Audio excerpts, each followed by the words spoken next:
यारो, सुभाष चंद्र बोस भारत के independence war में एक लीडिंग और कह सकते हैं सबसे बड़े नेता थे। उन्हें लोग नेताजी के नाम से भी जानते हैं। दोस्तों, साल 1939 जब प्लेनेट की सारी बड़ी ताकतें वर्ल्ड वॉर सेकेंड को लड़ रही थी, तब नेताजी ने जापान के साथ मिलकर अंग्रेजों के खिलाफ लड़ने के लिए साउथ ईस्ट एशिया में आज़ाद हिंद फौज का गठन किया। दोस्तों, यहाँ इंटरेस्टिंग ये हो जाता है कि आज़ाद हिंद फौज के बारे में जानना, क्योंकि लोगों के बीच में ये मिसकॉन्सेप्शन है कि आज़ाद हिंद फौज की सेना का गठन सुभाष चंद्र बोस ने किया है। आइए दोस्तों, पहले आज़ाद हिंद फौज के बारे में भी थोड़ा जान लेते हैं।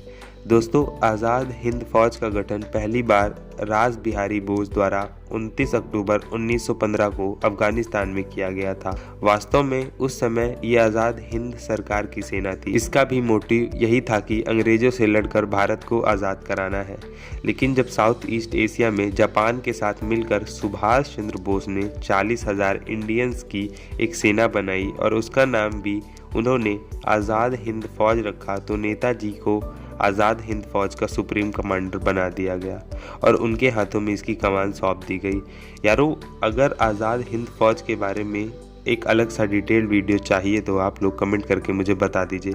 फिलहाल वीडियो में आगे बढ़ते हैं। दोस्तों, सुभाष चंद्र बोस जी के द्वारा दिया गया जय हिंद का नारा आज भारत का राष्ट्रीय नारा बन गया है और आज इस नारे को भारत का बच्चा बच्चा जानता है।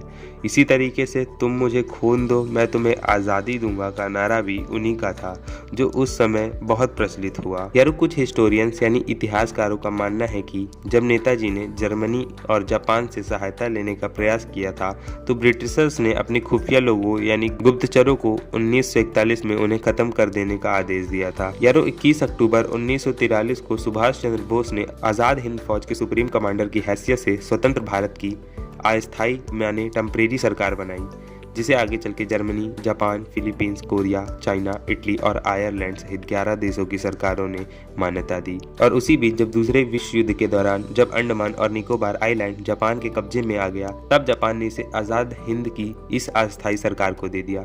फिर 1944 में आज़ाद हिंद फौज ने अंग्रेजों पर दोबारा हमला कर दिया और कुछ भारत के स्टेट्स को ब्रिटिशर्स से आज़ाद भी करा लिया। दोस्तों, नेताजी की मृत्यु को लेकर आज भी विवाद है। जहां जापान में हर साल 18 अगस्त को उनका शहीद दिवस धूमधाम से मनाया जाता है, वहीं भारत में ही रहने वाले उनके परिवार के लोगों का आज भी यही मानना है कि नेताजी की मृत्यु 1945 में नहीं हुई थी। दोस्तों, इतिहास में पहली बार 23 जनवरी 2021 को नेताजी की 125वीं जयंती थी, जिसे भारत सरकार के निर्णय के तहत पराक्रम दिवस के रूप में मनाया गया।